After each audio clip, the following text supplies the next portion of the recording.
Welcome back to the deep dive. Today we're undertaking a really monumental task. We're trying to crack the code on one of the world's most scrutinized energy companies. And this is a state-controlled giant, so it's operating under just this immense pressure to balance two things that seem to be in total opposition. Right. You've got these incredibly heavy, capital-intensive oil and gas operations on one side. And on the other, the non-negotiable demands of, global climate mandates. So for this deep dive, we've gone deep into their 2022 ESG and operational data. And it really provides a fascinating roadmap of a corporation in transition.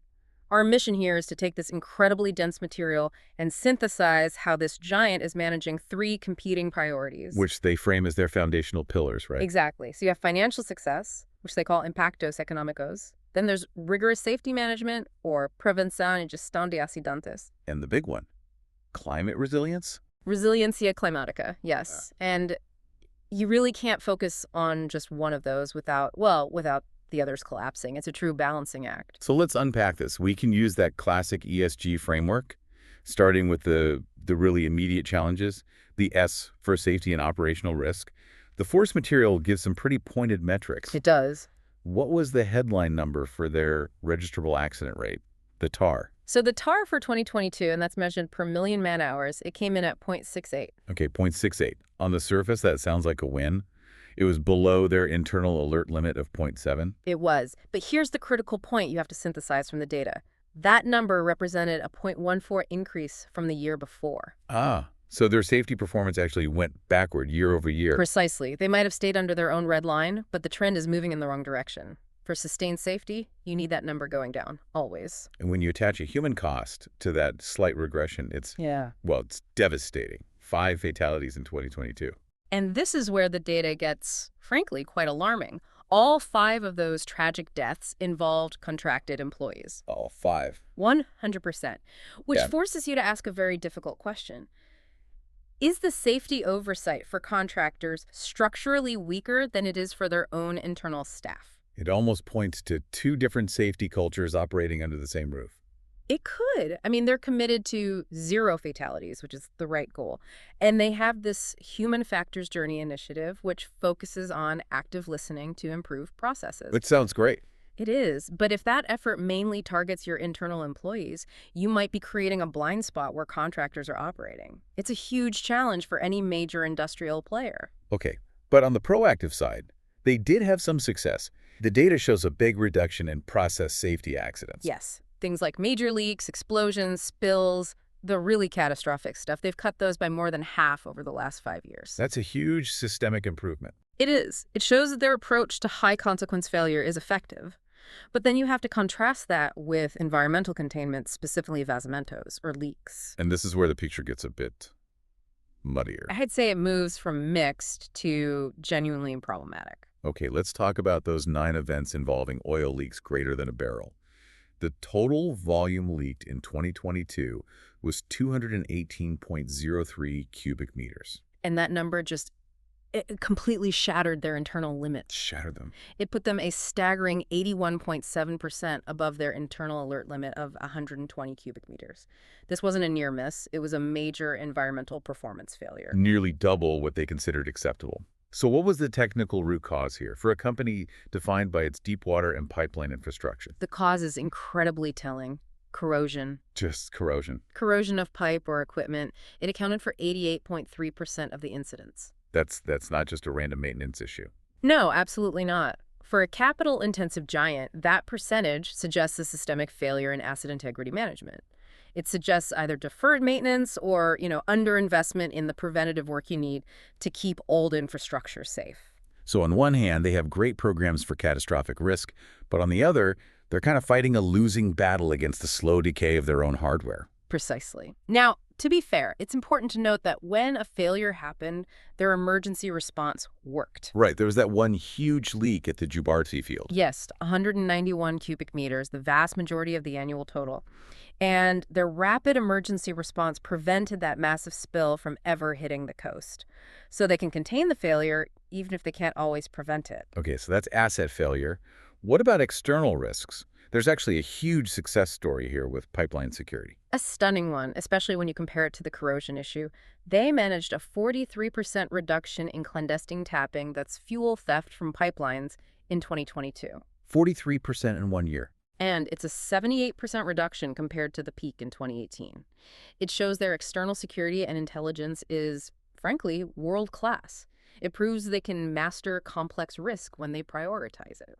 Let's move to the E now, the environmental transition and ambition. How does a massive state-controlled oil and gas major even begin to operationalize tackling climate change? Well, they start with the big, definitive commitment, achieving operational net zero emissions, that's scopes 1 and 2, by 2050. The standard 2050 pledge. But what about the near term? That's where their 2030 targets define the action plan. They're aiming for a 30% cut in total absolute operational emissions, zero routine flaring. Which is a huge technical challenge for any producer. A massive one. Yeah. And they're also setting specific GHG intensity metrics for both their E&P and their refining segments. And the sources really highlight a big focus on shifting the actual products they sell, the biorefino program. Absolutely. This isn't just about cleaning up their own operations. They're changing what comes out of the refinery. Right now, they produce something called diesel R by co-processing. So blending renewable content into conventional diesel. Exactly. But the future focus is where the real investment is going. They've allocated our $15 million just for R&D in this area, and they have plans for dedicated units to produce 100% renewable diesel and sustainable aviation fuel. BioQAV. That's the one. And this move into dedicated renewable fuel plants, that is the ultimate indicator of a long-term strategic pivot.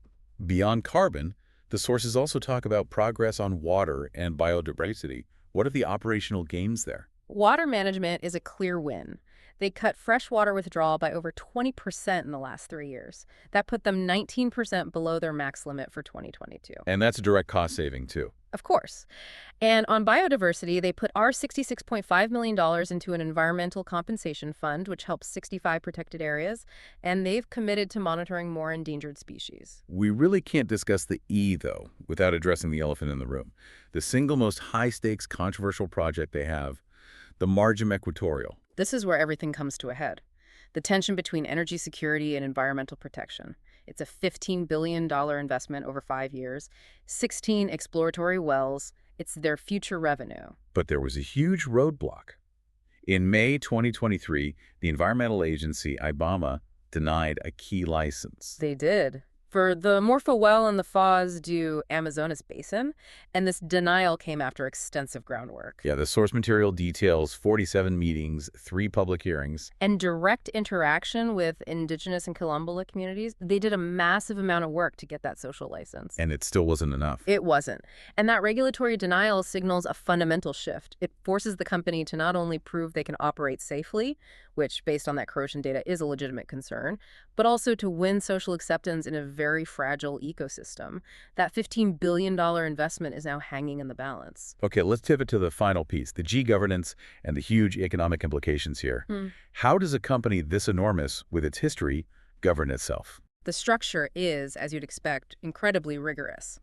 The board of directors, the CA, sets the long-term strategy, but it's the executive board that manages the business and approves what they call the materiality matrix. And that matrix isn't just some internal document, is it? Not at all. It's a 5-stage circular process designed to stop them from making decisions in a vacuum.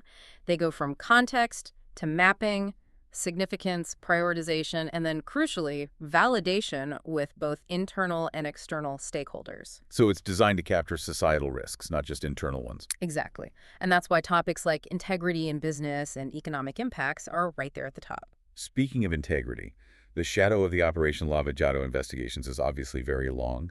What do the numbers say about the financial recovery from that period? The recovery numbers are just staggering, and they show a real commitment to accountability. By the end of 2022, as a recognized victim of the scheme, the company had recovered about $6.719 billion. Wow. Through leniency agreements and things like that? Leniency agreements, repatriations, yes. And they're still going. They're actively participating in 89 legal actions as an assistant to the prosecution to get back even more.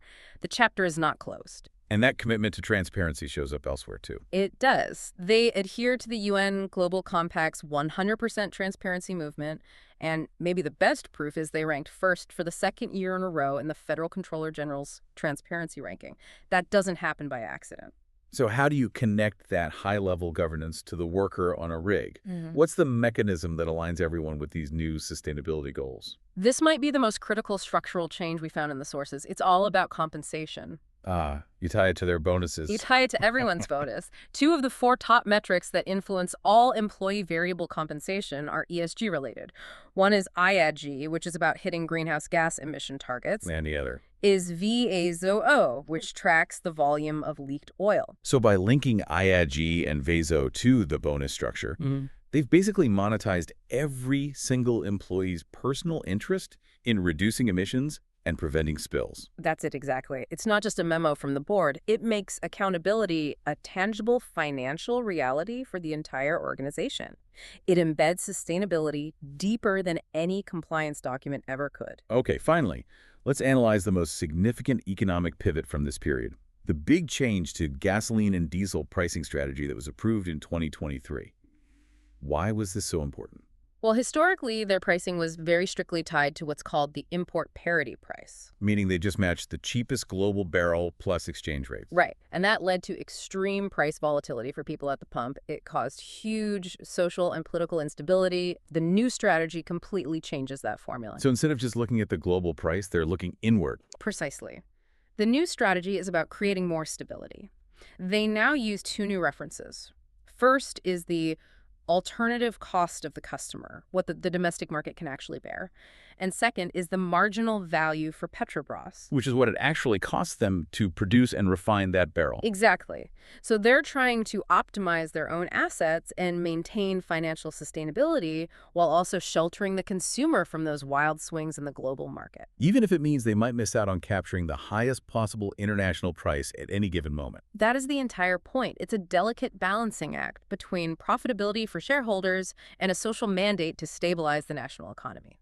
So as we wrap this up, the sources really paint a picture of a company defined by these deep contradictions, but one that is committed to systemic change. Definitely. We saw that focus on operational safety, even with the temporary setback in the accident rate and that alarming data on contractors. And we saw the aggressive push for decarbonization, backed up with real investment in biofuels. And crucially, how integrity has been structurally embedded. That massive $6.7 billion recovery, plus tying environmental performance directly to every employee's paycheck, that shows a shift from rhetoric to a core business function. Which brings us right back to that central tension, especially with the new pricing strategy. How does a national energy company successfully navigate that pull between generating high economic value for shareholders Which they are legally mandated to do. and stabilizing prices for the society it serves, especially when global markets are so volatile?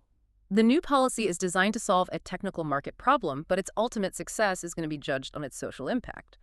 We're seeing a major player try to define a new model where stability itself is treated as a form of value. Which leaves a final thought for you, the listener. You have to consider the ultimate downstream impact of this new internal pricing policy. Is that stability worth potentially sacrificing maximum economic return? And how long can that tension be maintained before it creates entirely new conflicts? That really is the question defining the modern state-controlled giant. A question that definitely demands ongoing attention. Thank you for walking us through all this incredibly complex material.